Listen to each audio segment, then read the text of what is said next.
Good evening. This is All India Radio. I'm Anubha Rohatgi, and with me is Renuka with the evening news.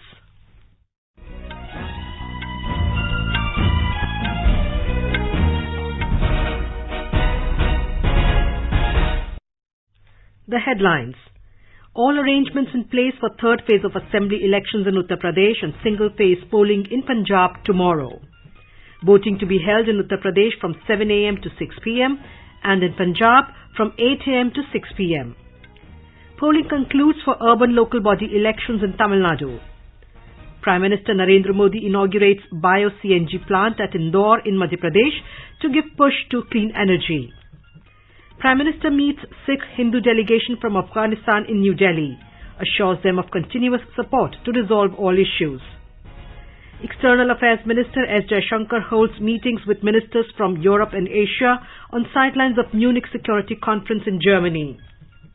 Union Minister Anurag Thakur accuses Samajwadi Party of having links with 2008 Ahmedabad blast case convict. India wins bid to host 2023 International Olympic Committee session in Mumbai. And in cricket, Bcci announces Indian squad for T20 International and Test Series against Sri Lanka starting from 24th February. With the new Omicron variant of coronavirus causing concern, we appeal to our listeners to be vigilant and get fully vaccinated and help others, including children between 15 and 18 years, to get vaccinated. Please continue to follow these 3 simple steps to stay safe. Wear a face mask, maintain 2 gaz ki duri for social distancing, focus on hand and face hygiene. For any COVID-related information and guidance, contact national helpline numbers 011 23978046 and 1075. And now, the news. All arrangements are in place for the third phase of assembly election in Uttar Pradesh and single-phase polling in Punjab tomorrow. Polling will be conducted from 7 a.m. to 6 p.m. in Uttar Pradesh and from 8 a.m. to 6 p.m. in Punjab.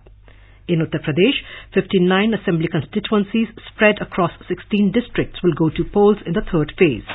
These districts include Hathras, Eta, Mainpuri, Firozabad, Farokhabad, Kannauj, Etawah, Auraiya, Kanpur Dehat, Kanpur Nagar, Jhansi and Lalitpur. There are 627 candidates, including 97 women in fray in this phase. The total number of eligible electors for this phase is 2.16 crore. In all, 25,794 polling stations have been set up in the concerned constituencies. Talking to AIR News, Additional Chief Electoral Officer Dr. Brahmadeo Ram Tiwari said that elaborate arrangements have been made for free, fair and COVID-safe polling in the third phase. तीसरे चरण के मतदान में 16 जनपदों की कुल 59 सीटों पर मतदान होगा। इसमें मध्य उत्तर प्रदेश और बुंदेलखंड के क्षेत्र आते हैं। इस चरण में कुल 25,794 मतदेय स्थल तथा 15,557 मतदेय केंद्र हैं और इन सभी पर सुरक्षा के पूरे पुख्ता इंतजाम किए गए हैं, जिससे शांतिपूर्ण और निष्पक्ष मतदान संपन्न हो सके। 50% से ज्यादा जो मतदेय स्थल हैं, यहाँ पर लाइव वेबकास्टिंग कराई जा रही है और इसके साथ ही मतदान पर सतर्क दृष्टि रखने के लिए आयोग द्वारा इस चरण में 52 सामान्य प्रेक्षक, 16 पुलिस प्रेक्षक और 19 एक्सपेंडिचर के प्रेक्षक भी तैनात किए गए हैं। Uttar Pradesh is going to polls in 7 phases. More from our Lucknow correspondent. ADG Law and Order of State Prashant Kumar said that elaborate security arrangements are in place for free, fair and peaceful polling for third phase of elections in the state. 866 companies of Central Police Forces have been deployed in this phase of elections. Almost 860 companies have been deployed for booth duty, while more than 5,000 police personnel of state police will also provide security to the polling booths. 48 women inspectors and sub-inspectors along with 339 women constables have been deployed for special security of 170 pink booths. More than 870 areas have been identified as sensitive areas, while more than 5,000 polling booths are considered critical. Special arrangements have been made for security on these places. Sushil Chandra Tiwari, AIR News, Lucknow. BJP candidates participating in the third phase include Ministers Satish Mahana, Manohar Lal and Nilima Katiyar. Other prominent candidates in the fray are Samajwadi Party President and former Chief Minister Akhilesh Yadav, former Minister Alok Shakya along with Jitendra Yadav, Saifur Rahman and Arshad Jamal Siddiqui, Alliance partner Pragatisheel Samajwadi Party Chief Shivpal Singh Yadav along with Pradeep Chaudhary from Rashtriya Lok Dal are also in the fray in the third phase. The BSP has fielded Pankaj Mishra, Alok Verma and Arun Kumar in this phase, while Naresh Katiyar, Manoj Kumar and Pratima Pal from Congress are also contesting in the third phase. In Punjab, around 2 crore 13 lakh electors will be voting for 1,304 candidates to elect 117 members of the Legislative Assembly. Apart from Congress leader and Chief Minister Charanjit Singh Channi, contesting from 2 seats, other prominent candidates from the party include State Unit Chief Navjot Singh Sidhu, Deputy Chief Ministers Sukhjinder Singh Randhawa and Om Prakash Soni. From the Shiromani Akali Dal, 5-time Chief Minister Prakash Singh Badal and Party Chief Sukhbir Singh Badal, along with the first woman president of the Shiromani Gurudwara Prabandhak Committee and 3-time MLA Bibi Jagir Kaur and former Minister Bikram Singh Majithia are the main contestants. 2-time Chief Minister Captain Amrinder Singh is leading the group of Punjab Lok Congress, while BJP State Unit President Ashwani Sharma and former Union Minister Vijay Sampla are among the prominent faces of the party. And Parminder Singh Dhinsa and Paramjit Kaur Gulshan are the candidates of the Shiromani Akali Dal Sanyukt. Aam Aadmi Party's Chief Ministerial candidate Bhagwant Mann, leader of opposition Harpal Singh Cheema and Kulwant Singh are the major candidates from the party. Addressing a press conference in Chandigarh, State Chief Electoral Officer Dr. S. Karuna Raju said the poll panel has set up 24,740 polling stations across the state for polling. Out of these, 2,013 polling centres have been identified as critical. विधानसभा चुनाव 2022 वास्ते तैयारियां मुकम्मल है। 20/2/2022 वोटां दी दिन है। सवेरे 8 बजे तो लेकर शाम 6 बजे तक वोटां दी टाइम है, समय है। इस दौरान मेरा अपील ये है सारिया वोटर साहिबान नूं जरूर वध तो वध गिणती दे विच आओ वोट करो। साडे पंजाब दे विच 24,700 बूथां दी असीं सेटअप कीता गया, पूरा व्यवस्था उत्थे कोविड दी प्रबंध भी असीं कीता हुआ है। In Tamil Nadu, the polling concluded peacefully for the urban local body elections. The voting took place for the ward councillors for all the 21 municipal corporations, 138 municipalities and 489 town panchayats today. The counting of votes will be held on coming Tuesday. Our Chennai correspondent has filed this report.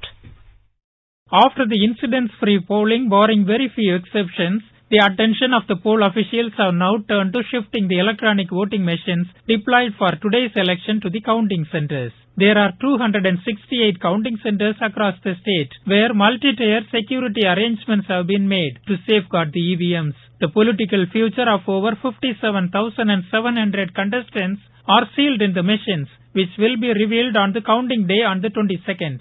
It was interesting to note that some of the inpatients in hospitals took all the pain to reach the polling booths. Some of the nomadic tribal people in Tuticorin district showed excitement after casting their votes for the first time. Jai Singh, AR News, Chennai. The Election Commission has ordered Chief Electoral Officer of Telangana to file FIR against BJP MLA T. Raja Singh for his objectionable remarks, which is in violation of Model Code of Conduct. Earlier, the Commission had issued notice to the MLA for allegedly threatening people in a video to vote for his party in Uttar Pradesh. In an order this evening, the poll body deplored the impunged statements and censured him for the violation. The Commission barred him from holding any public meetings, processions, roadshows, interviews and public utterances in connection with ongoing polls for 72 hours. It became applicable from 6 p.m. today. Prime Minister Narendra Modi today inaugurated a Govardhan Bio-CNG plant at Indore in Madhya Pradesh through video conferencing in a push to clean energy. Addressing the gathering, the Prime Minister stressed the importance of Bio-CNG plants, which he elaborated as wet urban household waste and waste from cattle and farm. The Prime Minister said the government will establish Bio-CNG plants in 75 big municipal bodies in the country in the next 2 years. शहर में घरों से निकला गीला कचरा हो, गांव में पशुओं खेतों से मिला कचरा हो, ये सब एक तरह से गोबरधन ही है। शहर के कचरे और पशुधन से गोबरधन, फिर गोबरधन से स्वच्छ इंजन, फिर स्वच्छ ईंधन से ऊर्जा धन, ये श्रृंखला जीवन धन का निर्माण करती है। Mr. Modi said these bio-CNG plants will go a long way in making Indian cities clean, pollution-free and take the country in the direction of clean energy. ये अभियान भारत के शहरों को स्वच्छ बनाने, प्रदूषण रहित बनाने, क्लीन एनर्जी की दिशा में बहुत मदद करेगा और अब तो शहरों में ही नहीं बल्कि देश के गांवों में भी हजारों की संख्या में गोवर्धन बायोगैस प्लांट लगाए जा रहे हैं। इनसे हमारे पशुपालकों को गोबर से भी अतिरिक्त आय मिलनी शुरू हुई है। The Prime Minister said in the second phase of Swachh Bharat mission, the government is working to remove lakhs of tons of garbage that is occupying thousands of acres of land and causing air and water pollution, leading to many diseases. Prime Minister Narendra Modi today met members of the Sikh Hindu delegation from Afghanistan at his residence in New Delhi. They thanked the Prime Minister for bringing Sikhs and Hindus safely to India from Afghanistan. Mr. Modi told them that India is their home. He talked about the difficulties faced by them in Afghanistan and the help provided by the government to bring them to India safely. He also talked about the significance of the Citizenship Amendment Act and its benefits for the community. Mr. Modi assured them of continuous support in future as well to resolve all issues and difficulties faced by them. The Prime Minister also spoke about the significance of the tradition of honouring Guru Granth Sahib, in light of which special arrangements were made to bring back Swaroop of Guru Granth Sahib from Afghanistan. BJP leader Manjinder Singh Sirsa thanked the Prime Minister for sending help from India to bring back the community safely. He said that when no one stood with them, the Prime Minister ensured constant support and timely help. Other members of the delegation also thanked the Prime Minister for standing up for them in times of distress. They said that they had tears in their eyes when they heard him talking about making special arrangements to bring back Swaroop of Guru Granth Sahib from Afghanistan to India with proper reverence. The members of the delegation thanked Prime Minister Modi for bringing back their people from Afghanistan safely and expressed confidence in his leadership.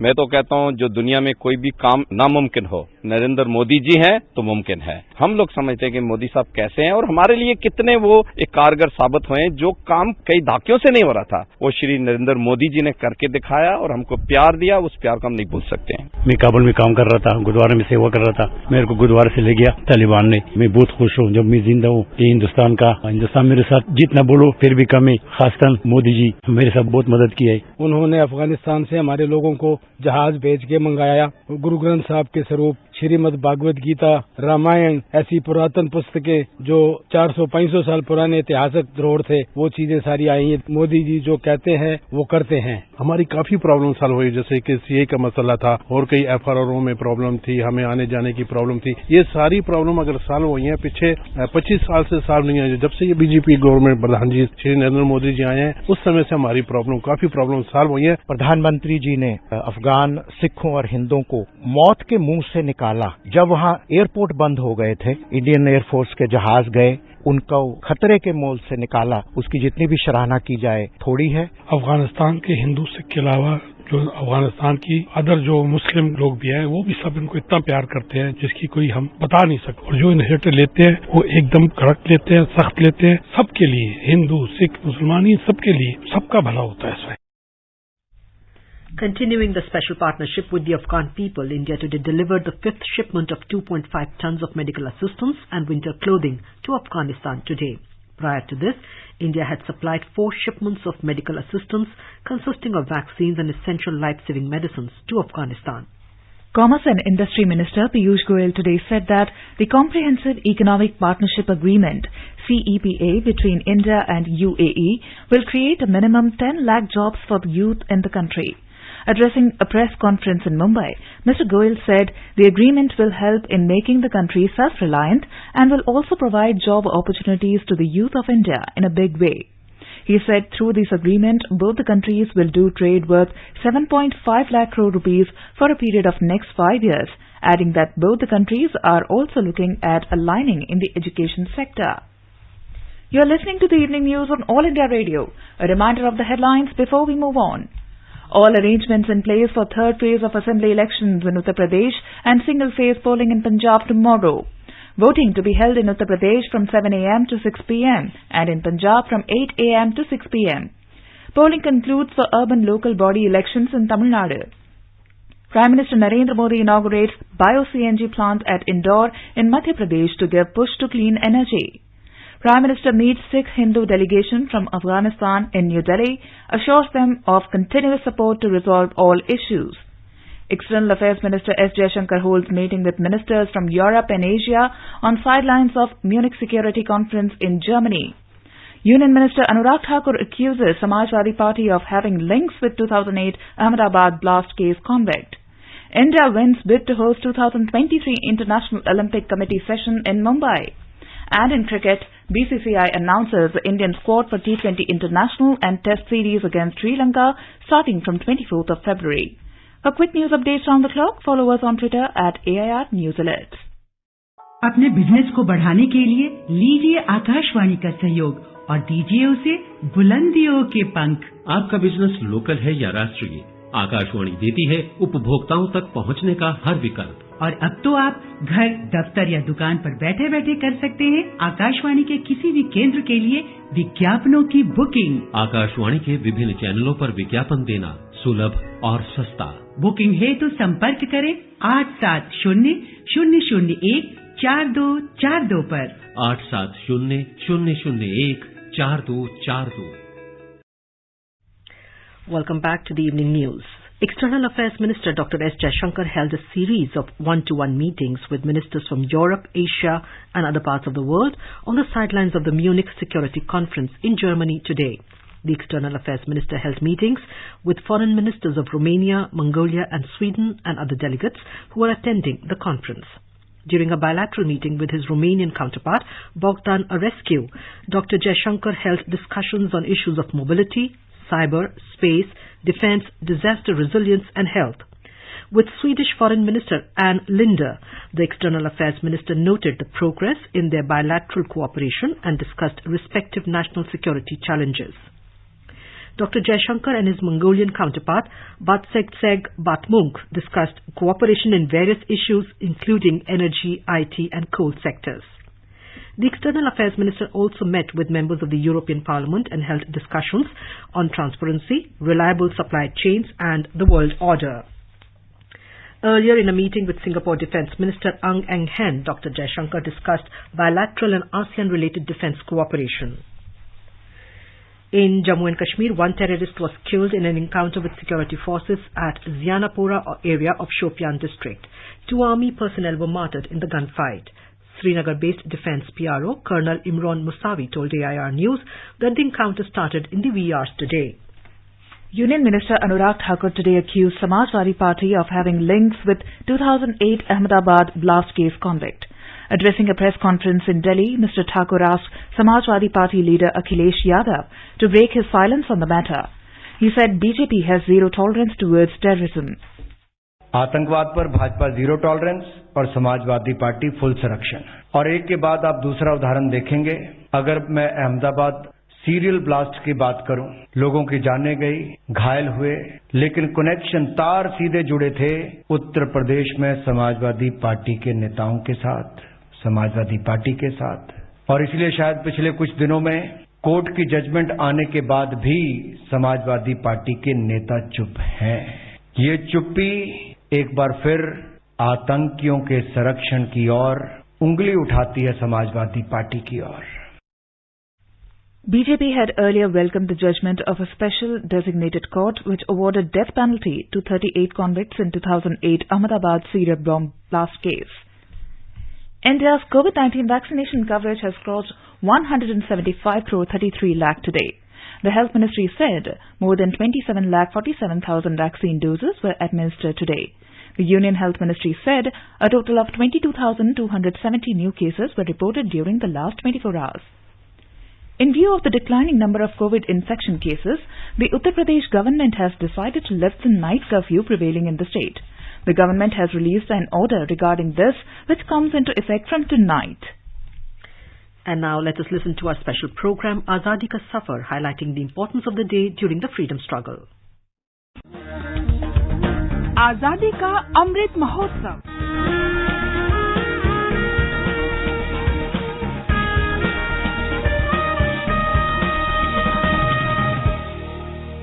Azadi Ka Safar with AIR News. Birth of a Nation. India's glorious freedom struggle is one of the greatest struggles the modern world has ever witnessed. AIR News brings you a glimpse of this struggle every day.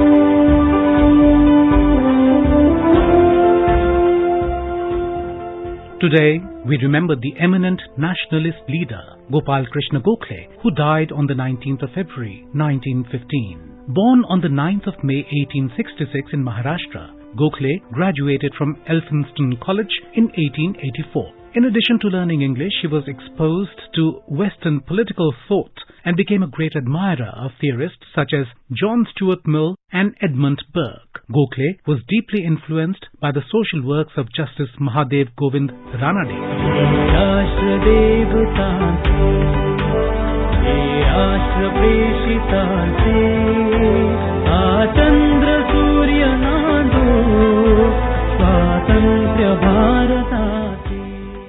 At the age of 22, Gokhale became secretary of the leading political organization, Sarvajanik Sabha. At the age of 29, Gokhale was chosen to be the secretary in the Indian National Congress. In the same year, he was elected to the Senate of Bombay University. Gokhale was also a member of the Pune municipality and served as its president. Under his leadership, the municipal government was effectively reformed and democratized.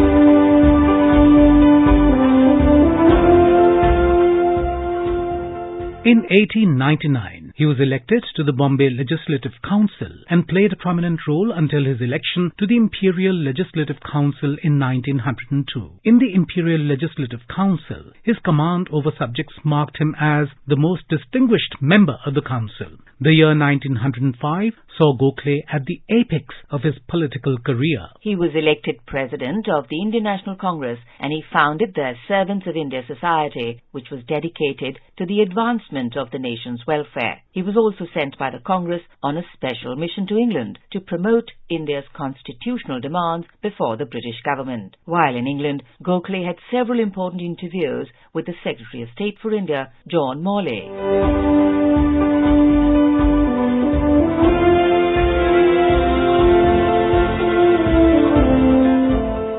In 1912, when Gokhale visited South Africa, he met Gandhiji, where he was fighting for their rights of indentured labourers. When Gandhiji returned to India in 1915, it was Gokhale who mentored him. Gokhale helped Gandhiji acquire knowledge and understanding of the issues confronting common Indians. The great leader Gopal Krishna Gokhale died on the 19th of February 1915, leaving a void in the lives of his admirers. We salute the great nationalist.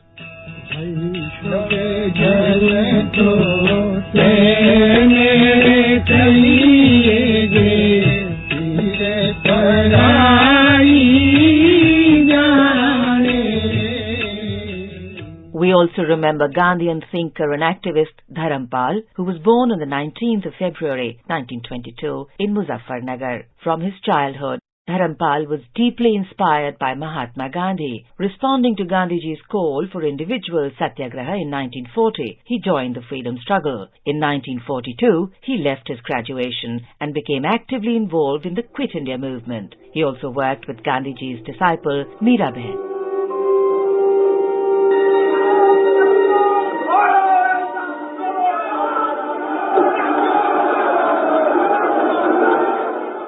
In 1947, at the time of partition, he was put in charge of the Congress Socialist Party's Centre for the Rehabilitation of Migrants coming from Pakistan and came in close contact with Kamala Devi Chattopadhyay and Dr. Ram Manohar Lohia. He was also founding member of the Indian Cooperative Union in 1948.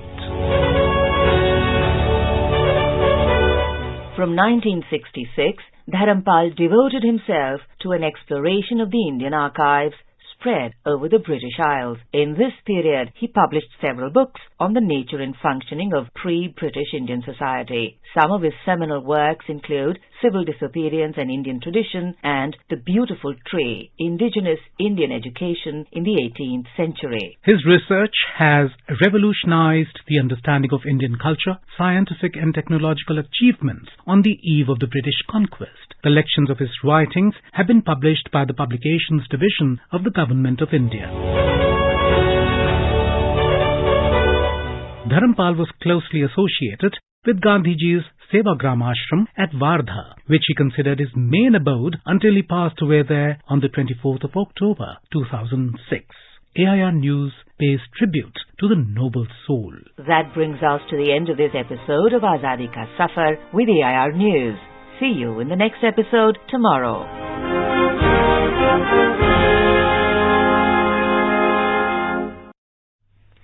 The nation remembered great Maratha warrior Chhatrapati Shivaji Maharaj on his birth anniversary today.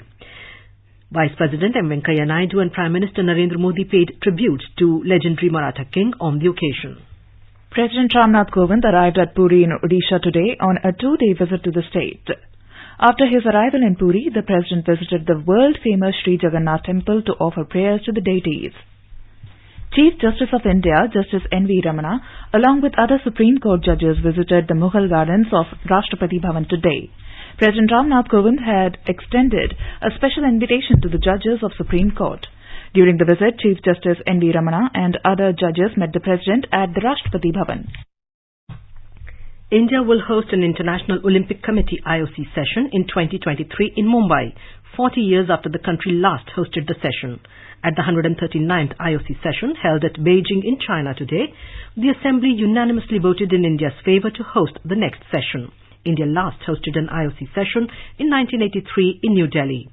The Indian delegation, led by Youth Affairs and Sports Minister Anurag Thakur, IOC member Nita Ambani, Indian Olympic Association President Narinder Batra, and India's first individual Olympic gold medalist Abhinav Bindra presented the country's proposal for the hosting rights.